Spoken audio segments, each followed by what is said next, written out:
You have driven past it 1,000 times. A thin stalk on the edge of the highway, topped with a flower the color of a faded summer sky.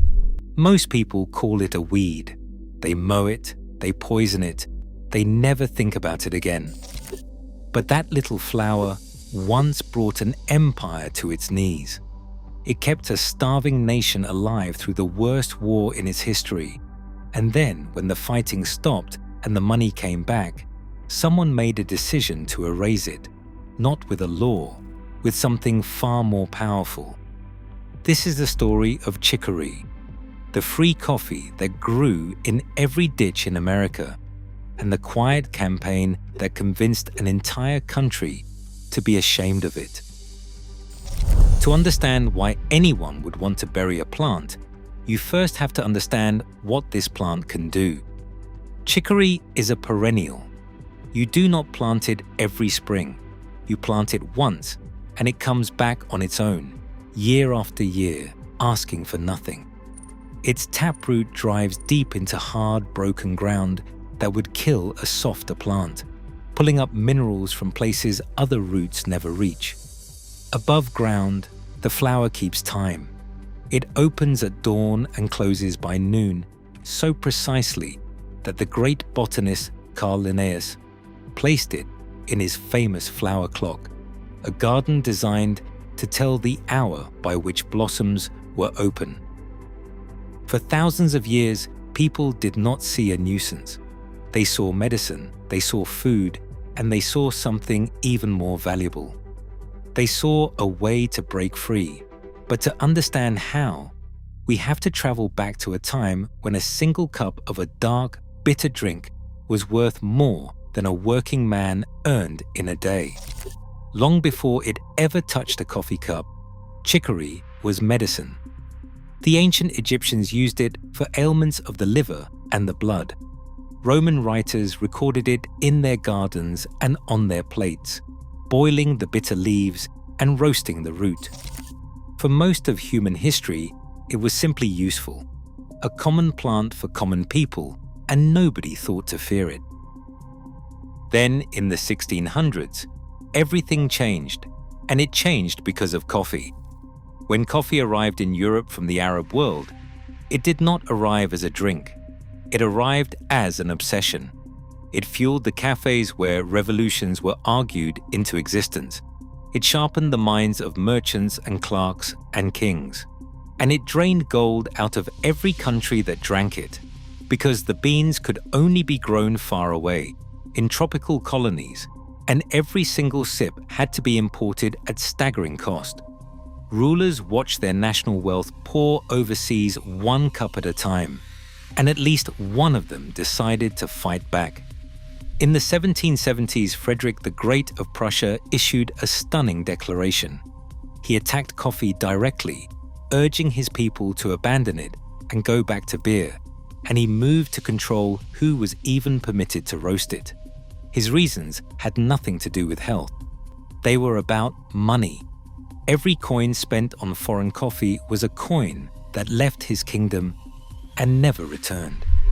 And so his subjects and others across Europe went hunting for something they could grow at home, something dark, something bitter, something roasted that could pass for the drink they craved without the crippling price. They found it underground, in the root of the blue roadside flower. Roasted and ground, chicory produced a deep, earthy brew with no beans, no import, and no cost at all. For the first time, the poor could drink something that looked and tasted like the luxury of the rich. And that, quietly, was only the beginning of the trouble this plant would cause. The moment chicory proved it could stand in for coffee, it stopped being a humble garden plant and became a weapon. In 1806, the Emperor Napoleon sealed the continent. His blockade was meant to strangle his enemies by cutting off their trade, but it strangled his own people's coffee supply right along with it. Almost overnight, the beans vanished from French shelves, and into that vacuum poured chicory.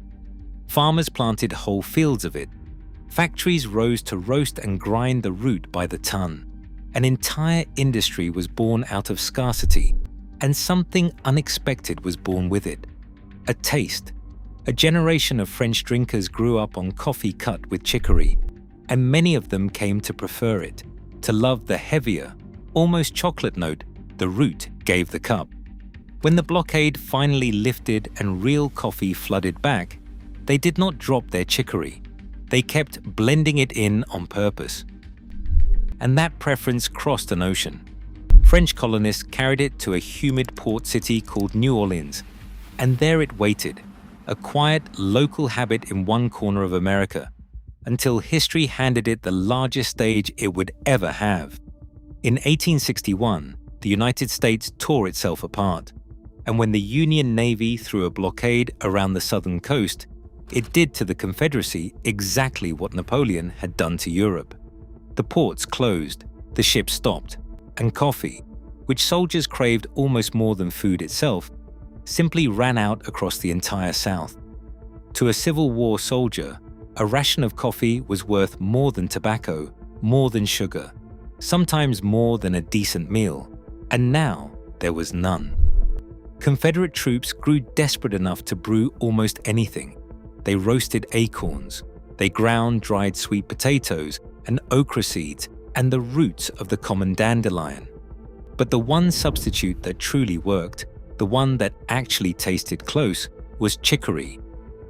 In kitchens and army camps across the South, the blue flower's root became the coffee that could not be blockaded, because it was already growing in the fields outside the door. In New Orleans, that wartime necessity hardened into something that would never leave. A market stall called the Café du Monde began serving coffee blended with chicory in 1862, in the very middle of the war, and it has never stopped since. What started as the drink of the besieged and the broke became the proud signature of an entire city, sipped beside sugar-dusted beignets by people who had no memory of the desperation that first created it. Chicory had done something almost impossible.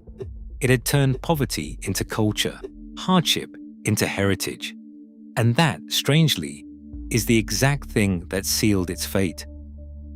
When the wars were finally over and the blockades were gone, coffee came roaring back, and it came back cheaper than it had ever been.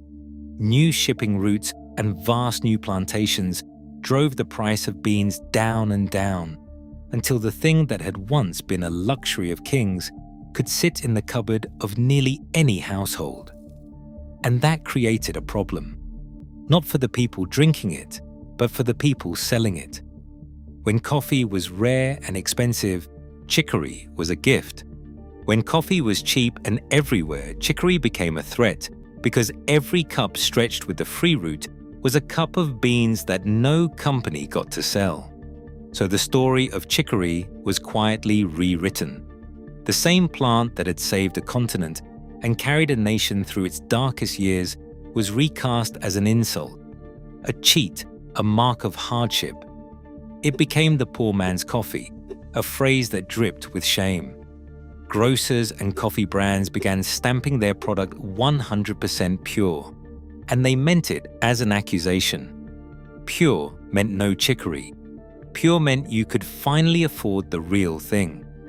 In an age suddenly proud of its own prosperity, chicory did not need to be outlawed. It only needed to be made embarrassing, and it was. A plant that nobody had to buy became a plant that nobody wanted to admit to drinking. It slipped off the shelves, out of the cupboards, and out of living memory, surviving only in a few stubborn pockets like New Orleans, where people were far too proud of their own history to be shamed out of it. And that should have been the end. A useful plant, buried not by force, but by marketing, forgotten by a country that no longer needed it. Except the story does not end there, because while America was busy being ashamed of chicory, the rest of the world was quietly turning it into a fortune. Look closely at the ingredient list on a modern health bar. A probiotic yogurt, a high-fiber cereal, a bag of almost anything that promises to be good for your gut. Over and over, you will find the same two words, chicory root, or its other name, inulin. That root, the one from the roadside weed your neighbor keeps trying to kill, happens to be one of the richest natural sources on Earth of inulin, a prebiotic fiber that feeds the good bacteria inside your body and is now added to thousands of foods sold to you as premium and healthy. The plant that was branded too cheap to respect quietly became a billion-dollar crop, grown across Europe by the ton, extracted, refined, and sold right back to us at a markup, hidden behind a scientific name most people cannot even pronounce.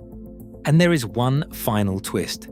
In Belgium, sometime in the 1830s, a farmer is said to have left a pile of chicory roots forgotten in a dark cellar. When he came back, he found them sprouting pale, tightly folded leaves. That accident became Belgian endive, the crisp white vegetable now served as a delicacy in fine restaurants around the world. So the answer to the question is not the one most people expect. Chicory was not buried because it failed. It was buried because it succeeded too well at being free.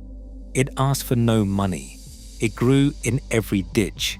It stretched the profits of powerful industries thin, and so it was rebranded from a miracle into a mark of shame, right up until those very same industries figured out how to package it and sell it back to us. There is a lesson growing on the side of every highway in America, if we ever bother to look.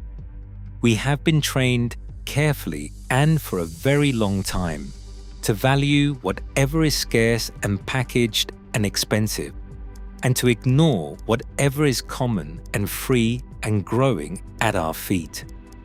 The blue flower never disappeared. It was never gone. It still opens at dawn along the roadsides and the railway lines and the forgotten edges of parking lots, and it still closes by noon, exactly as it did when Linnaeus set his clock by it, waiting for anyone curious enough to dig up its root and remember what it can do. The empires that feared it are dust now. The shame that buried it is fading. The plant is still here. And maybe the real question is not why this one was buried, but how many other forgotten things we have been taught to walk straight past without ever giving them a second glance. If a story like this changes the way you see the world just outside your window, subscribe and stay with us, because the ground beneath our feet is full of buried history, and we are only just beginning to dig it up.